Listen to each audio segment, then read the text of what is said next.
Yes, good morning, everyone, and welcome back to the Football Tribe UG channel. Robert Kesakos is your usual suspect. Welcome back to yet another live broadcast on your favorite football updates channel. It's a pleasure to be back on this beautiful Thursday morning, the 1st of January 2026, the first day of the new year. I hope you all have moved into the new year, wherever it is you are, unless you do not follow the same calendar that we do. Otherwise, I hope you are well into 2026 as we speak. So, this morning, there is a plenty for us to talk about. The group stages of the Africa Cup of Nations 2025 were wrapped up yesterday. So we'll see, the complete set of the round of 16 fixtures.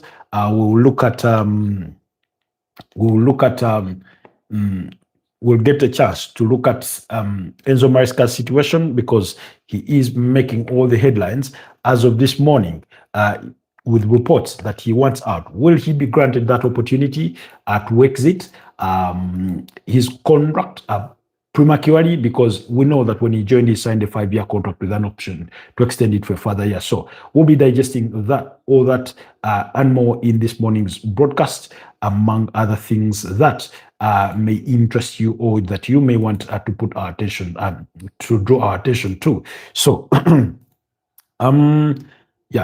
just allow me have okay. I'd forgotten something. Jesus Christ. Sometimes there are things that elude you, and you wouldn't want things to get missed during the course of the broadcast. So let's perfectly set ourselves up, make sure test audios, and make sure everything checks out before we proceed any further for the extent or for the purposes of this morning broadcast. 43 minutes past the hour of 10 a.m. It's a bright and sunny morning down here in Kampala, Uganda. Really. So, but looks like our audios are good to go. Everything checks out perfectly well. And then quickly. So, like I said, there's only one place to start, and that is with the Africa Cup of Nations. Yesterday's broadcast did happen prior to the kickoff of the late kickoff games in the final group stages, in the final 2 games of the group stages, in which Ivory Coast came from 2 goals down to beat up against Gabon by 3 goals to 2. Could have been 4, but the other 4th goal was ruled out.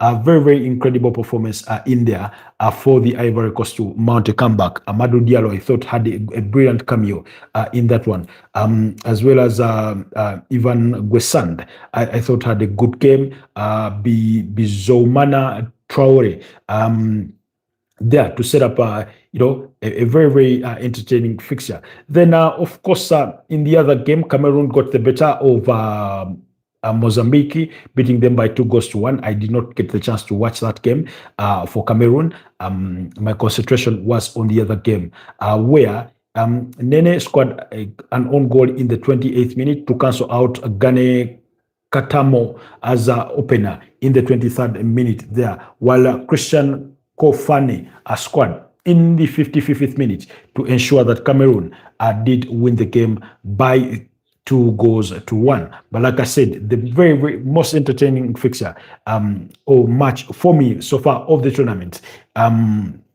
was a game between Gabon and Ivory Coast, the reigning champions. Guela Kang did score in the 11th minute to open the scoring for Gabon, while Denis Bonga did score in the 21st minute to make it 2-0 at the time. Jean-Philippe Crasso scored in the 44th minute to pull one back for Ivory Coast, and we thought, well, looks like it's going to be a very entertaining second half, and indeed it was. But the equalizer for Ivory Coast did not come until the 84th minute through Ivan Guessand. For those of you that are just joining us on the broadcast this morning, kindly like the broadcast, but also consider subscribing to the channel. Robert Kesakos is my name, and I'm coming to you live from Kampala, Uganda. So, even Guessand, the Aston Villa, player, forward their squad to make it 2-1 at the time in the 84th minute, and we're like, oh, I mean, they've squandered the lead. Perhaps they'll have to settle for a point and walk away with their reputation intact, at least that they managed to pick out a point, the same way Uganda Cranes bow out from Group C after defeats to Nigeria, Tunisia, and a draw against Tanzania. Well, it was never meant to be because Bazoumane Traore scored in the first minute of stoppage time to ensure that Ivory Coast won the game by 3-2. They thought they had scored another, but that goal was ruled out, and Ivory Coast finished at the summit of the standings with 7 points, while Cameroon came second with 7 points as well. Mozambique finishing third with 3 points, and Mozambique get to advance to the round of 16 as one of the third place best finishers in as far as the group stages were concerned for this particular tournament.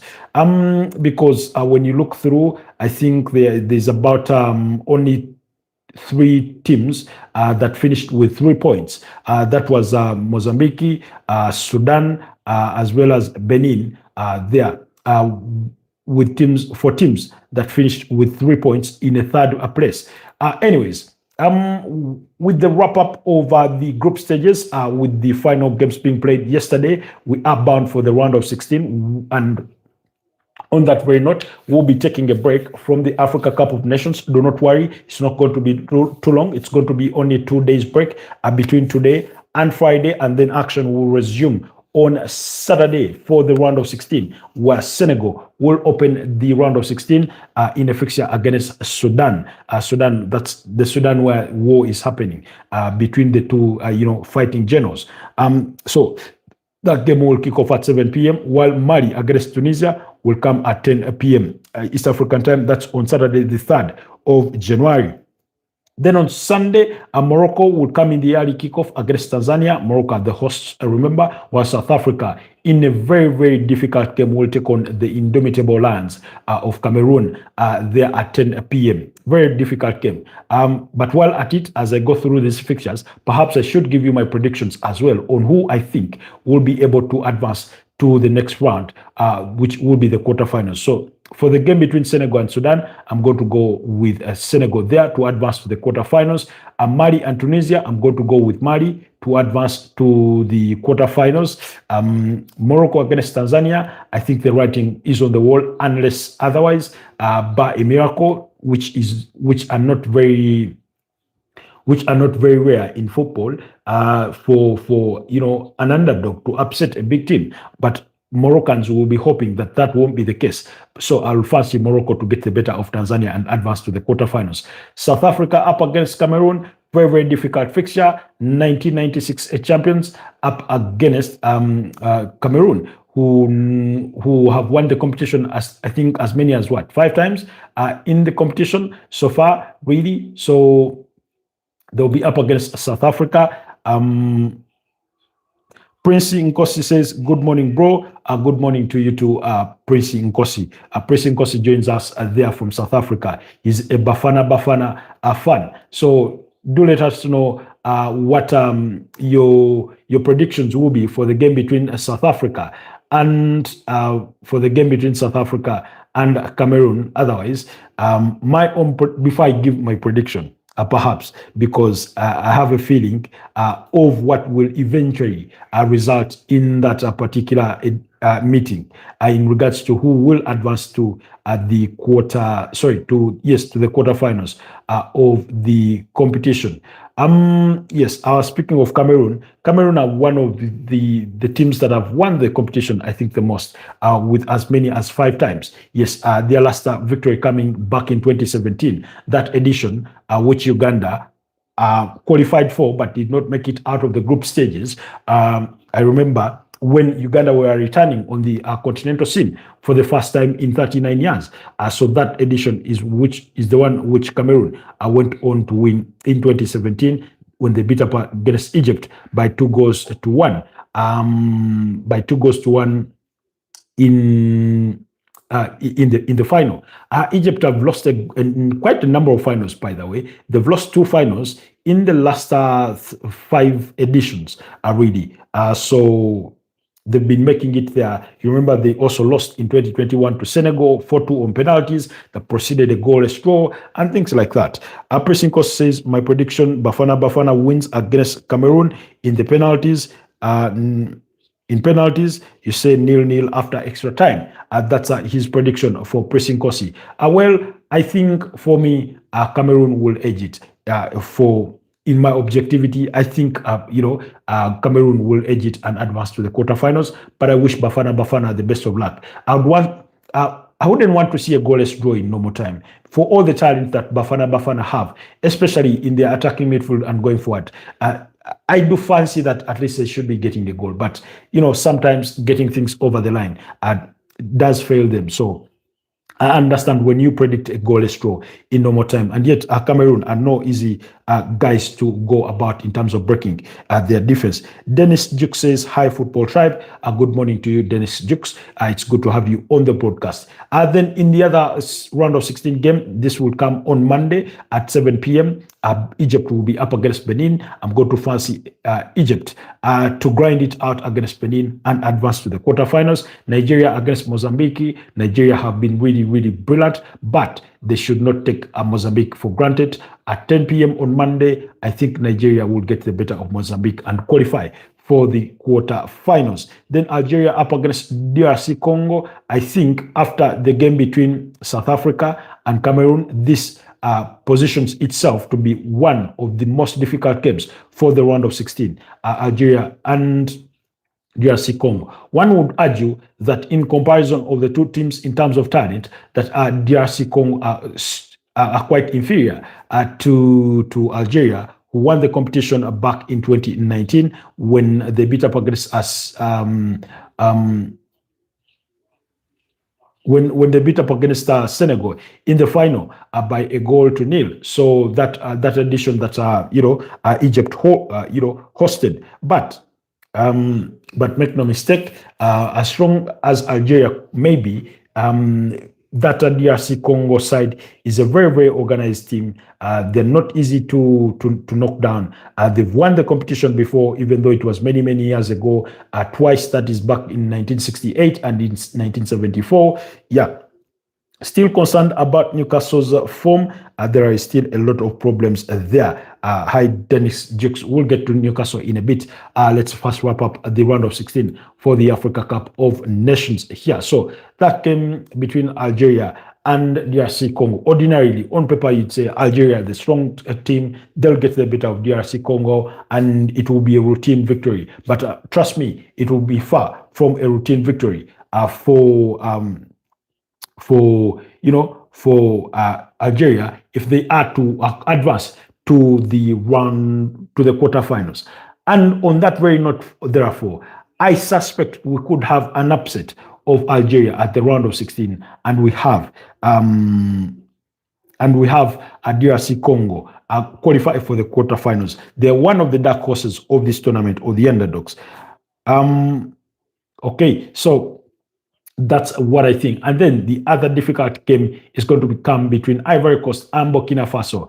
Burkina Faso made it to the finals in 2013 and lost to Nigeria, who beat them by 1-0. That was their best, showcase at the tournament. They come up against the reigning champions in Ivory Coast. The two neighbors, I think, because you have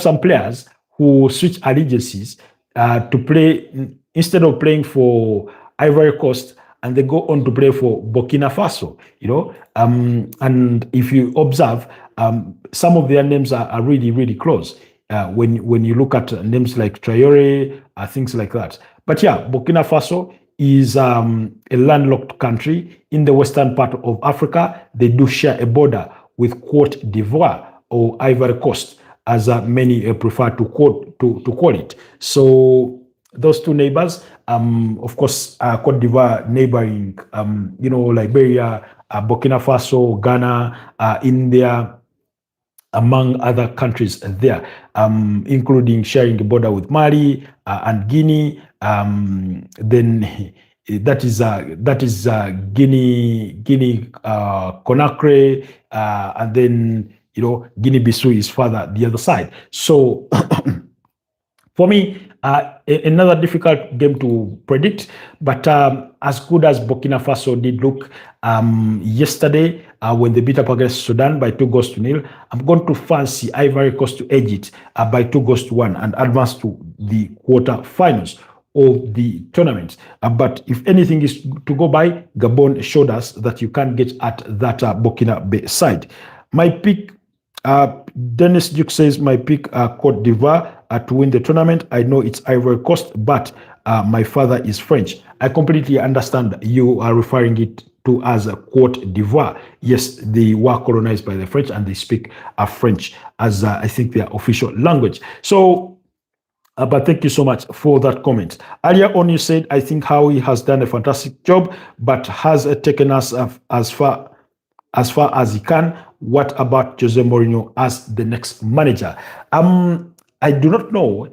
Jose Mourinho is a kind of a name that keeps coming up for managerial jobs in what I would want to call the more advanced modern day. And yet you feel, I don't know, he's wanting.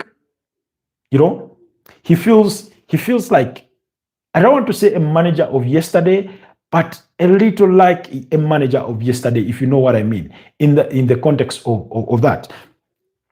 Pressing Kosi says, Bafana are the only underdogs in the AFCON, surviving the group of death to the only difficult fixture in the last 16, and we will go all the way to the AFCON final. I can only wish you the best of luck, Pressing Kosi, there for South Africa to make it as far as they are. Because for me, I've always thought they have always had a good squad, they've had good managers, but they've not always lived to the billing. And if they can, sort of beat the odds in terms of our own impressions about them and go all the way to the final, I think that will be really, really brilliant for Bafana there. I like South Africa because we've met them a couple of times. Away from them beating us in football, we've tormented them quite a bit when it comes to netball, even though they're really, really a good side, even when it comes to the African Netball Championships and things like that. So anyways, back to the question of Jose Mourinho. Jose Mourinho is, by all accounts and measures, a very, very good manager. He has the pedigree, he has the track record, having won trophies or titles with, FC Porto winning the UEFA Champions League in 2004, coming to Chelsea, winning the league back-to-back, the Premier League, at the time when Sir Alex Ferguson and Arsene Wenger were dominating that league, and then eventually moving on, going to Inter Milan, where he did really, really well, won the league back-to-back, won a treble in 2010, the UEFA Champions League, the Coppa Italia, and the Scudetto, and then going on to Real Madrid and winning the Spanish La Liga with a record 100 points, I think, for the 2011-2012 season, was it? So he's done well. Then his second coming to Chelsea, where he won them, a third Premier League title. Of course,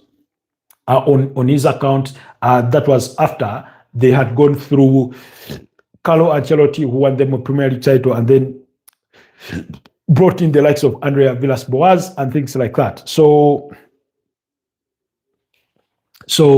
I will have to so during that spell, he was really a good manager. Again, I remember that team of Diego Costa, Francesc Sola Fabregas, that team that helped him win the 2015 league title. Yes, a 2014-2015 league title that he guided to Chelsea too, in quite spectacular fashion. That team that had, I think, Samuel Eto'o as well. So he's a good manager. Then, of course, he moved on. He's managed Tottenham Hotspurs, where things didn't work out for him, did not win a trophy there. Managed Manchester United, won them a cup double when they won the Carabao Cup and the UEFA Europa League, I think in 2017 when they beat Ajax in the finals, and things like that. So then he moves on to AS Roma, where he did well, fairly well. given the kinds of resources he had at his disposal. I think he won them a trophy while at it. Was it the UEFA Conference League? I think, So, and then he moved on to Fenerbahce, where things did not work out too well for him. He eventually part ways with them and is currently managing Benfica. So, for Newcastle, if they are looking to make a managerial change, I do not know what their options would be. But if you think Mourinho would be the guy for you, I wouldn't contest that. But my contestation about it would be, or my divergent view about it would be, whether he is still capable of the tactical ingenuity of a modern day manager in terms of transformation. And the way we've seen, look at a manager like Diego Simeone. Of course, he does not win many titles. Given the kind of competition he's always up against, the Barcelonas, the Real Madrids of this world. But he's transformed from the very, very conservative manager that he was back in the days when he won the league title, I think in 2011, was it? And then subsequently on another occasion, into a manager that plays a bit of expansive football, they're not too defensive or too conservative, and things like that. I do not know whether Mourinho has transformed himself into that. Of course, he himself is not as conservative as the Mourinho you had back in 2004.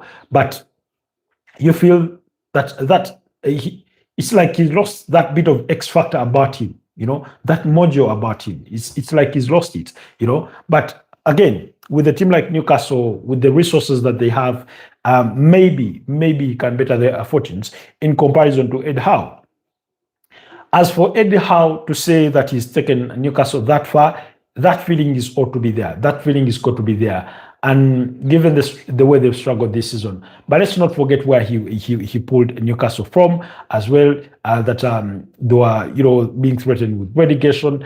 Took them to the UEFA Champions League. Has won them a cup for the first time in 71 years when they beat up against Liverpool in the finals of the EFL Cup to win it last season. They are in the semi-finals of the same competition this season, and they have a date with Manchester City in that home and away semi-final. So really, on all accounts, you look at it and say maybe he deserves a chance to continue with the team until the end of the season, and then Newcastle can assess where they are. Of course, they've had I thought losing Alexander Isak was a huge blow. Guys, allow me to respond to this quickly. Hello, Wanji.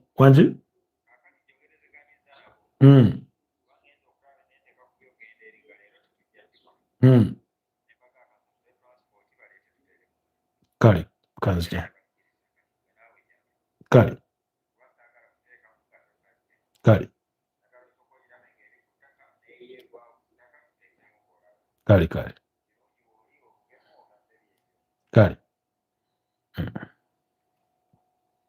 So apologies on that.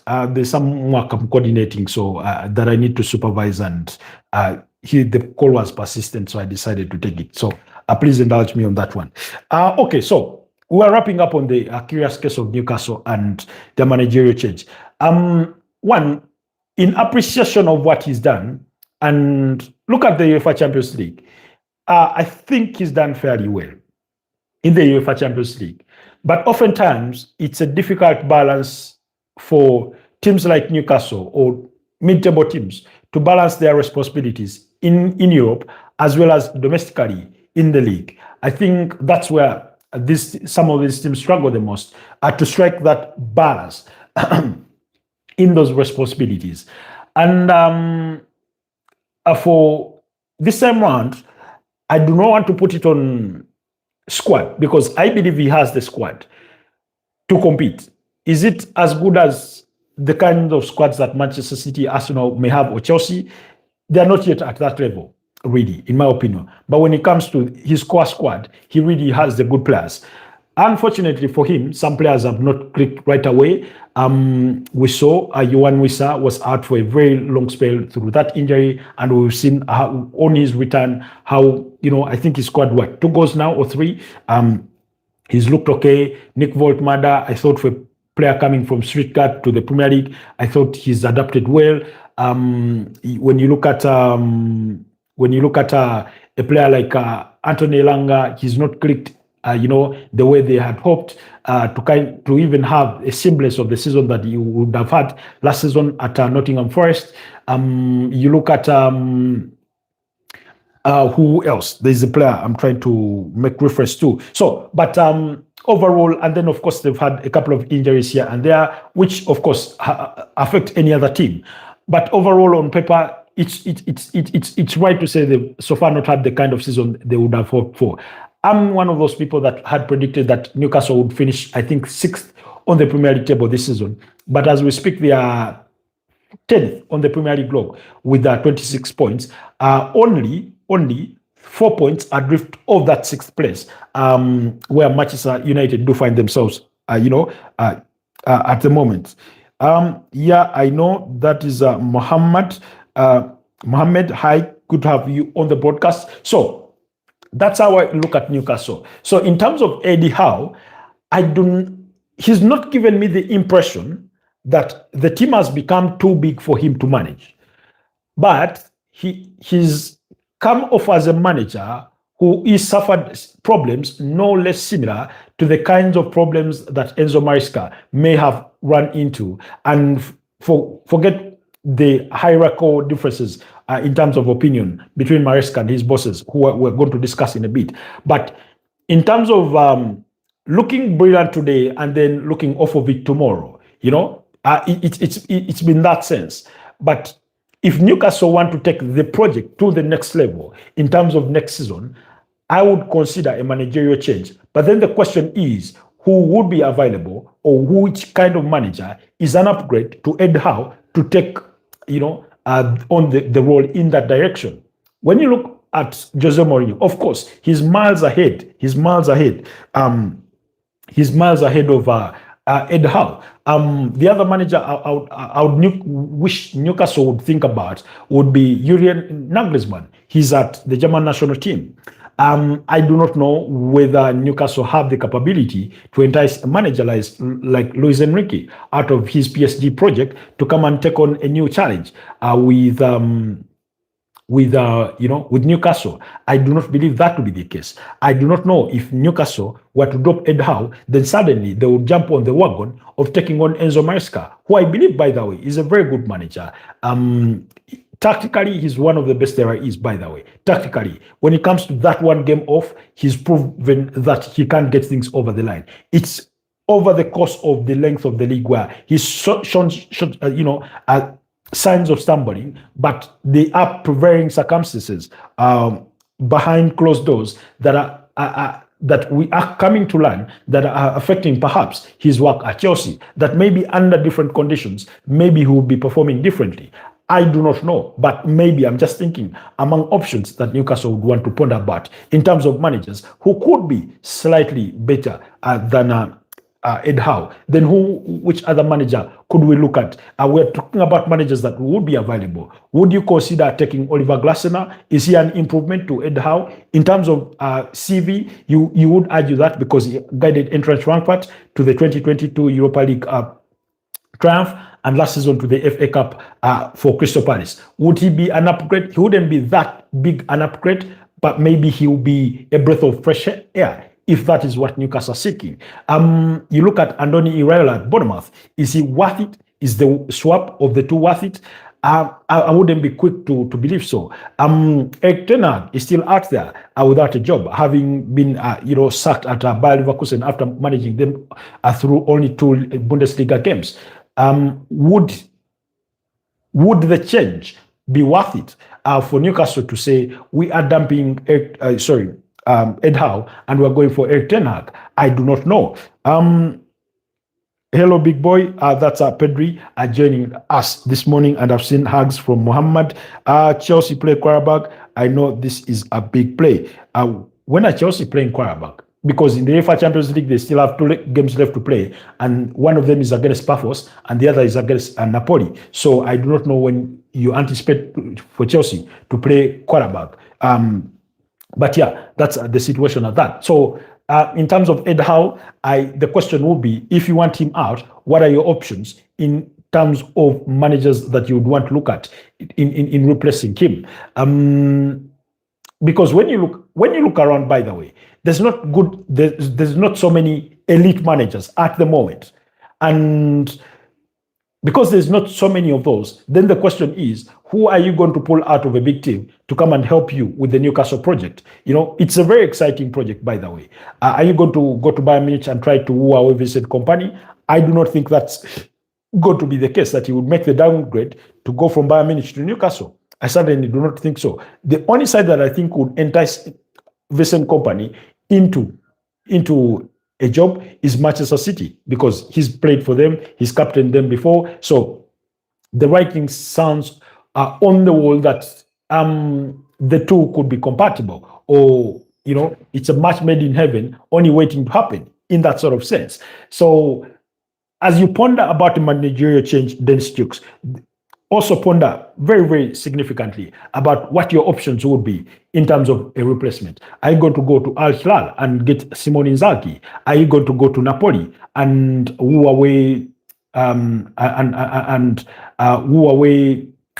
Antonio Conte? That would be a huge bet. That would be a workable option. However, the thing about Antonio Conte is he's come off as not the long-term kind of project manager.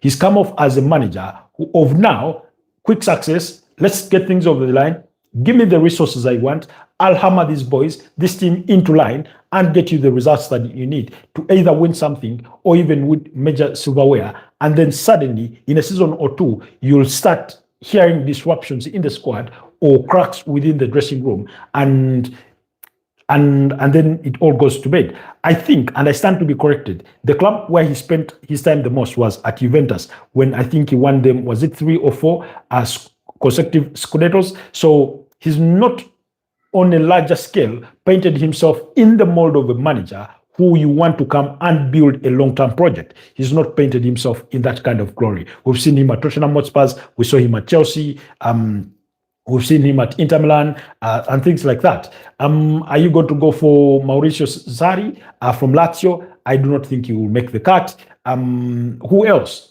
So the big question is, who do you look around to? Unfortunately, when it comes to elite managers, in as far as the Spanish La Liga is concerned, not many come off of my fingertips that a team like Newcastle would take a bet on to say, come and guide us through our next phase of this project. So allow me leave it at that. Can you shout out my friend Dick and AS? Hi, Dick and AS. Good to have you there. I want Zidane at Chelsea. That is Sino Bono. Let's move on to the Chelsea conversation. Now, Sino Bono, I do not know whether Zinedine Zidane would be open to the Chelsea move. I do not know that to be a fact. What I do know that we did here is that Zinedine Zidane is waiting, apparently is waiting for Didier Deschamps to wrap up his work with the French national team for him to take over as the French national team gaffer. That is what we are hearing, That is what we are hearing in as far as things go with Zinedine Zidane. So while you may fancy him as a manager, I do not know whether it is going to be the case that he takes over the reins. Now, let's go to Enzo Maresca. According to Sky Sports according to Sky Sports Cave, he says Enzo Maresca is considering his position at Chelsea as Chelsea head coach. Maresca may decide to resign after a breakdown in relations with key figures at the club.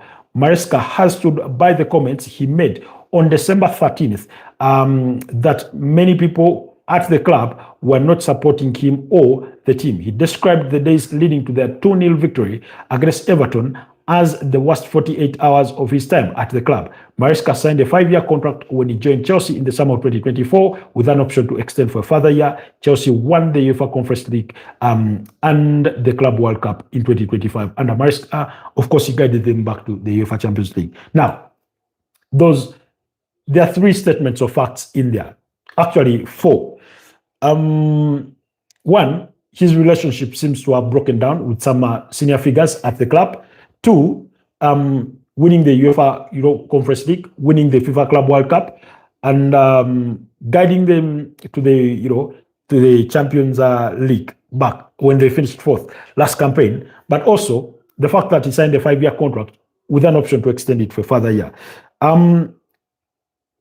You can see his son Lucas Zidane. He's really, really good goalkeeper. He's doing really, really well in AFCON. That is without a doubt. That is without a doubt for Zidane's son. But yeah, how are you, bro? I'm all right, Sinobodo. But I mean, yeah, Zidane has been at the AFCON to support his son, who who plays for who features for Algeria, there, and that's what you'd want to. Do not pronounce it. It's not Zidane. It's Zidane. Forgive the Luganda in me. Zidane. Okay, so anyways, back to the Maresca conversation. Over the last 24 hours, we've been bombarded by all sorts of media reports, allegations of the breakdown in relations between Enzo Maresca and his superiors. We've had reports that the relationship is soiled, and things like that. Different sources have reported on this. Initially, I thought it was just a matter of. I thought it was because people can bully you. Kim, protecting your aura. Thank you so much, Pedri, for always correcting me and teaching me certain things that may be slipping through the cracks during the course of our broadcast. But thank you so much. I do appreciate it. So, like I was saying, those reports have emerged largely in the last 24 hours about Enzo Maresca and his relationship with Chelsea. Earlier on, our discussions revolved around the results, given that they had only one Premier League game in the last 6 or so, with that win coming against Everton by 2-0, 2 draws against Bournemouth, getting beat by teams like Leeds United, and things like that. So the results have not looked pretty. That's the honest bit of it. That's the honest bit of it, and there's no way around it. But and our cause for concern or our cause for discussion of Chelsea ahead of their game against Manchester City, and that will be on Sunday, is because we know that the Chelsea hierarchy is not known to be patient. You have to go back to Romano Abramovich, who was not a very patient guy with managers. He literally cut through them like a knife, like a hot knife in butter. Tony Body and his partners have done no less different. Once they walked in, they got rid of Thomas Tuchel. They brought in Graham Potter. It did not work out. They brought in Mauricio Pochettino. It did not work out. Let's not forget Frank Lampard was in that same mix as well, and it did not work out. Though he was there as an interim. So really, they've really cut and chop the way they see fit. And I remember at the start of the season, there's a moment where Chelsea go through a bit of a snafu of a spell, and again the rumors had started coming out, and those rumors were put to bed by reports from Fabrizio Romano that Maresca's job was not at any form of risk, that they really, really trusted him with the project. However, the recent run of results have not done him any favors, including those defeats against Leeds, against Aston Villa, and then the draws against Bournemouth, against Newcastle. They've not done him any favors in their last 6 games. So while that was the situation, then he came out to claim prior to their game against Everton that he felt that some people within the club were not supporting him and the club in general. And that has led to a cause or breakdown in relations between Maresca and some of his bosses or superiors or members of the team in the hierarchy of the club. So over the last 24 hours, it's been reported to be a bit of a tense situation that his future is under discussion, or the Chelsea could be considering to, make changes. So the situation is getting tense, according to Fabrizio Romano, in the last 24 hours, as reported, with the club and manager considering the future. It's not about the next game or January results. It was never the case. It's an immediate situation between Maresca and Chelsea now being discussed. Now, what we are also hearing is that Maresca wants, apparently, Chelsea to terminate his contract, possibly for him to get a payout.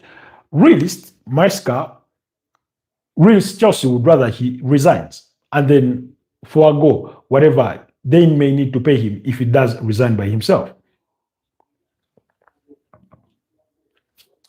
But in one way or the other, the expectation remains that this situation will be resolved. In one way or the other, this situation will be resolved. So it's really, really going to be interesting. For the players, it's always difficult when there's uncertainty about the future of your manager. Apologies, was trying to brighten our screen. That uncertainty is always going to affect some players. In any squad, there are always players that are darlings to a manager, those that understand him well, those he understands very well, and things like that. So for as long as the situation remains unresolved, it could affect results in upcoming fixtures. And like I said yesterday, Chelsea are going to have a very, very busy January. That very busy January includes fixtures against Manchester City this Sunday, the 4th of January, after which they'll have a game against Fulham midweek before playing on Saturday 10th against Charlton in the FA Cup. And subsequent to that, in midweek, they will have a semi-final against Arsenal in the first leg, after which they take on Brentford. They have games against Paphos, Crystal Palace, Napoli, West Ham to wrap up January, and on the 3rd of February, the reverse fixture against Arsenal in the semi-finals of the EFL Cup. So it's a difficult set of run of fixtures. Is it the ideal time to make a managerial change? Not in my opinion. Albeit results have not gone his way, there have been some mitigating factors. Of course, his shortcomings are not being omitted to the situation. He has to account and he has to take responsibility that some of the results they've recorded have been entirely on him, falling short or tinkering with the team when you did not think they needed it. That 3-1 loss against Leeds looked ugly. The goalless draw against Bournemouth did not look any prettier. The 2-2 draw against the same side just recently did not look any prettier. So it's really, really been that. When you look at their fight against Newcastle, where they had gone 2 goals down and drew that game 2-2, it looked a decent performance. And yet, you come to the Bournemouth game and there seems to be a contrast in the kind of performance they would have had against Newcastle, being that it was a home game. So, but nonetheless, for one, I would still, for the manager that guided them back to the UEFA Champions League, under the conditions and circumstances in which he did it, even though he had a very decent squad. Let's not forget, it's a young squad, very expensive young squad. In his debut campaign, and so many things. But then also going on to win the UEFA Conference League, pretty unexpected fashion. But winning the FIFA Club World Cup, that was a huge bonus for him. I think that's the kind of win that buys you a bit more time, even when things are not going your way. That's how I would want to look at it, and give him more time if the relationship between him and his bosses can be repaired. For all the managers who are under consideration for a sack at this moment in the season, and that's Maresca, Ruben Amorim, and Thomas Frank at Tottenham Hotspur, largely within the fan base, and maybe some figures within those respective clubs. I would say keep the manager until the end of the season and then assess yourself. If you are of the view that you should part ways and then part ways with that manager, bring in somebody in the summer, let them have a clean slate, let them have the summer to begin with and prepare the team for the subsequent season. But usually chopping and hoping in the middle of the season does not always give you the most desired of results. In some cases, it works out. Maybe Crystal Palace fans will say it worked out perfectly well for them when they got when Roy Hodgson stepped down and they brought in Enzo and they brought in Oliver Glasner. But look at Wolverhampton Wanderers. They let go Vita Pereira, and the only thing that Rob Edwards has added to that team has been 1 point at the expense of Manchester United. Otherwise, there's not been a single change. When you look at Tottenham Hotspurs, they do not look miles better than they were last season.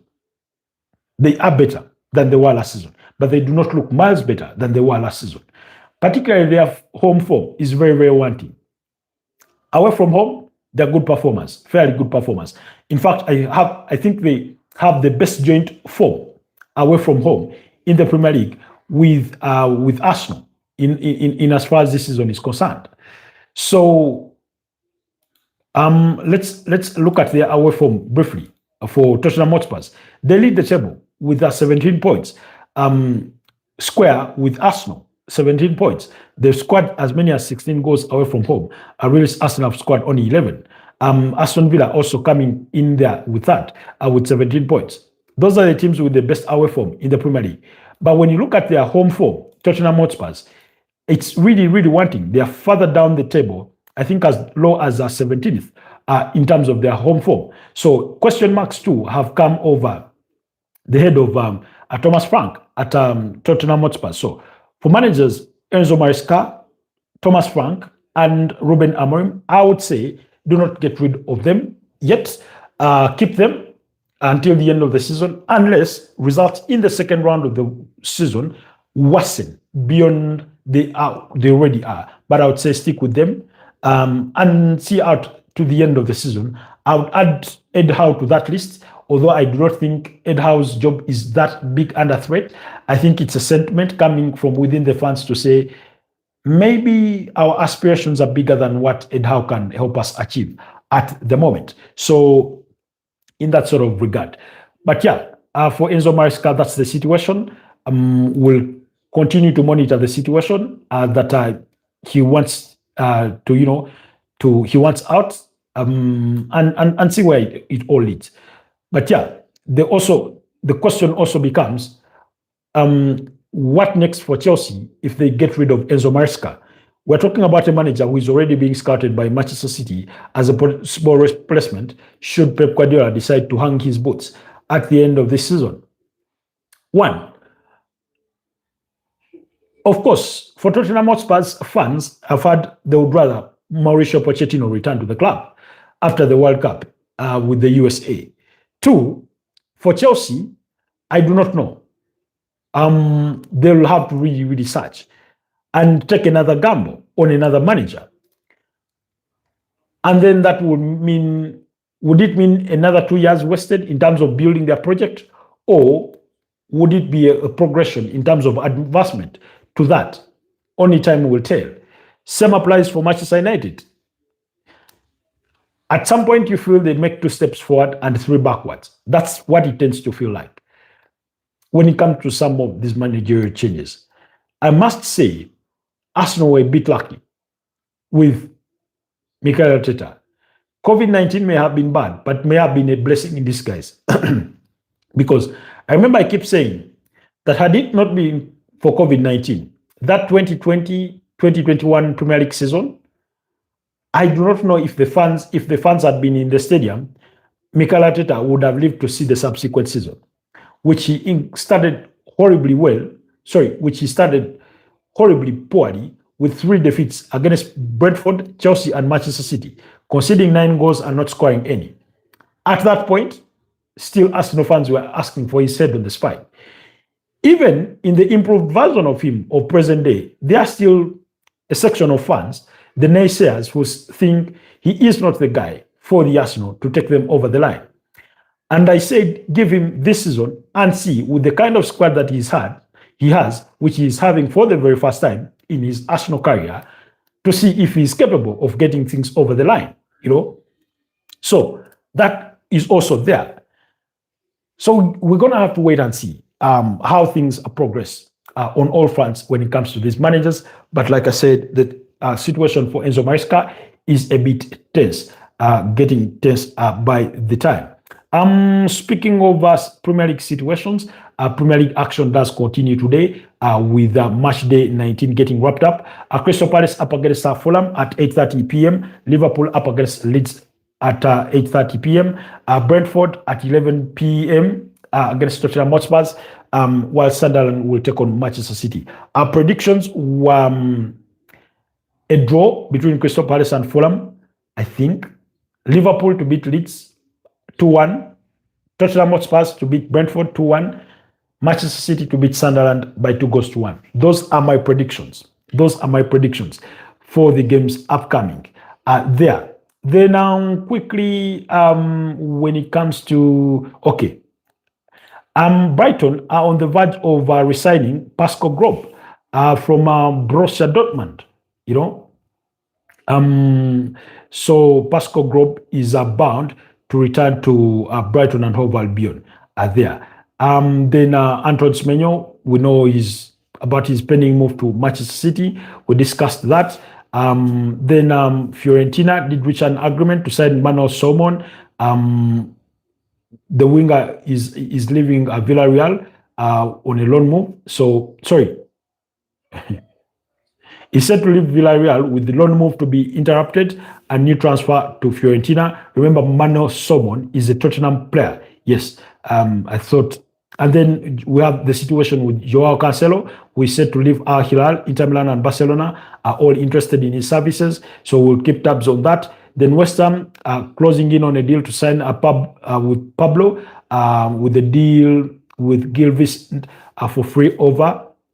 So that is the situation on that front. So guys, it's been a pleasure doing this with you. Happy New Year to you all. Have a blessed one. Enjoy the day. I don't know if some of you are at work. If you're at work, keep up the hustle.